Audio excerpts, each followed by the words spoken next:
नमस्कार. चंदगड विधानसभा मतदारसंघ हा महाराष्ट्रातील 271 क्रमांकाचा विधानसभा मतदारसंघ आहे. चंदगड तालुका, गडिंग्लज तालुका आणि आजरा तालुक्याचा काही भाग यांनी मिळून हा मतदारसंघ बनलेला आहे. या मतदारसंघामध्ये जी निवडणूक होताना दिसते ती आपल्याला बहुरंगी या टाईपची आहे. याच्यामध्ये शरद पवार राष्ट्रवादी यांच्यातर्फे नंदा बाबुळकर आहेत. अजित पवार राष्ट्रवादी यांच्यातर्फे राजेश पाटील, त्यानंतर भाजपचेच असलेले आणि सध्या अपक्ष लढवत असलेले शिवाजी पाटील आहेत. त्यानंतर मानसिंग खोराटे आहेत, अप्पी पाटील म्हणून एक आहेत आणि नवीन एक उमेदवार म्हणजे तुळशीदास जोशी. अशी भरपूर आपल्याला उमेदवारांची याच्यात भाऊगर्दी दिसते. तर या लिस्टमध्ये जर बघितल्यानंतर आपल्याला कोण जिंकेल हे सांगणं सध्या तरी कठीण आहे. पण मला असं वाटतं की या सर्वापेक्षाही आपण कोणत्या मुद्द्यावर मतदान करणार आहोत या विधानसभेला हे पाहणं गरजेचं आहे. चंदगड तालुक्याचा जर आपण विचार केला तर चंदगड तालुका हा एक दुर्गम भाग, अतिदुर्गम भाग असा म्हणून ओळखला जायचा. पण या दुर्गम भागाचा जो विकास व्हायला पाहिजे तो अजून झालेला नाहीये. पहिलं म्हणजे जो मूलभूत विकास, मूलभूत ज्या गरजा असतात म्हणजे जसे की रस्ते असतील किंवा तालुक्यातील बस सेवा जी असेल त्याच्याबद्दल आपण काय बोलतो, किंवा आरोग्य सेवा बघा, एक चांगलं एक हॉस्पिटल किंवा एक ज्याला आपण सरकारी हॉस्पिटल म्हणू किंवा एक जे सर्वसामान्य लोकांना परवडतील असं हॉस्पिटल आजही चंदगड तालुक्यामध्ये नाहीये. एकतर आपल्याला बेळगावला जावं लागतं किंवा गडिंग्लज हा एक ऑप्शन असतो आणि शेजारचा गडिंग्लज तालुका त्या मानानं सुधारलेला आहे, तिथं त्यांच्या सुविधा आहे. तसं आपल्या भागामध्ये ह्या सतत निवडून येणाऱ्या आमदारांना शक्य झालेलं नाहीये. तालुका हा जंगलानं समृद्ध असा भाग होता, पण अमर्याद झालेली जंगलतोड ही सुद्धा एक चिंतेचा विषय असतो. आणि जो चंदगडची जी एक ओळख होती, एक पर्यटनाच्या माध्यमातून तालुक्याचा विकास करणं हा एक स्कोप होता, पण तो पण कुठंच झालेला आपल्याला दिसत नाहीये.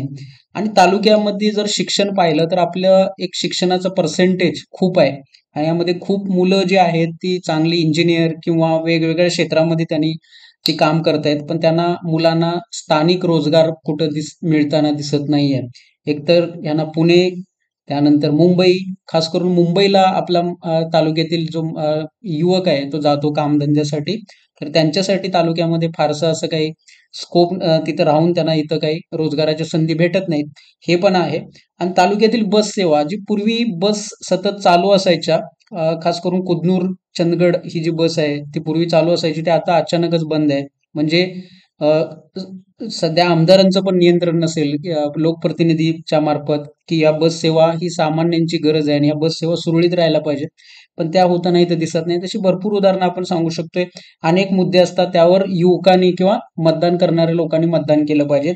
दुसरं म्हणजे सध्या की कोण जिंकेल हे आपण सांगू शकत नाही. प्रत्येकाला वाटतं की विद्यमान आमदार येतील, काही ठिकाणी असं वाटतं की महाविकास आघाडीचा फायदा या नंदाताई बाबुळकर यांना होईल.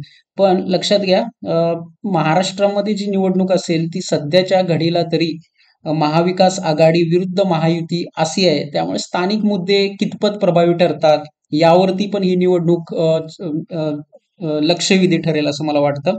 2019ला संग्रामसिंह कुपेकर होते, शिवसेनेच्या चिन्हावरती लढवत होते निवडणूक.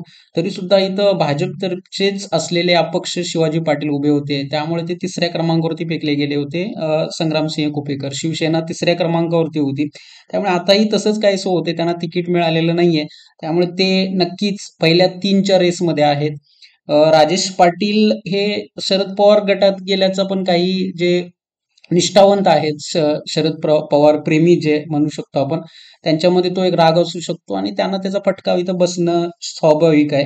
मागच्या 2019ला इतकी मतं मिळाली म्हणजे आताही ते चांगलीच मतं मिळतील असं अप्पी पाटील आणि शिवाजीराव पाटील यांच्या बाबतीत बोललं जातं. पण ते तसंच घडेल याची काही आता शाश्वती नाहीये. कारण 2019ला अप्पी पाटील हे वंचित तर्फे निवडणुकीला उभे होते आणि त्यावेळी वंचितची एक चांगली क्रेज आणि हवा पण होती, त्यामुळे त्याचा पण त्यांना एक फायदा झाला होता. आणि शिवाजी पाटील यांना खरं म्हणजे त्यावेळी भरमू सुब्राव पाटील जे ज्येष्ठ आमदार होते त्यांचा पाठिंबा होता. अशा भरपूर गोष्टी आहेत. आणि बाबासाहेब कुपेकरांच्या फॅमिलीतर्फे किंवा त्यांच्या विचारांची जी मतं होती ती राजेश पाटलांना मिळाली होती, त्यामुळे तो एक फायदा झाला होता. त्यामुळे सध्या आपण असं सांगू शकत नाही की 2019चाच प्रभाव काय याच्यावरती जिंकेल, काय पडेल हे आपण सांगू शकत नाही. त्यामुळे तुमची जी कमेंट असतील, कोणत्या उमेदवाराला जास्त इथं वेटेज मिळू शकतं, कोण येऊ शकतो, कारण ही लढाई जी असेल किंवा ही विधानसभेची जी शर्यत असेल ती खूप अटीतटीची आहे. इथं जो निवडून येणारा असेल तो कमीत कमी 1000-2000च्या फरकानं पण निवडून येऊ शकतो.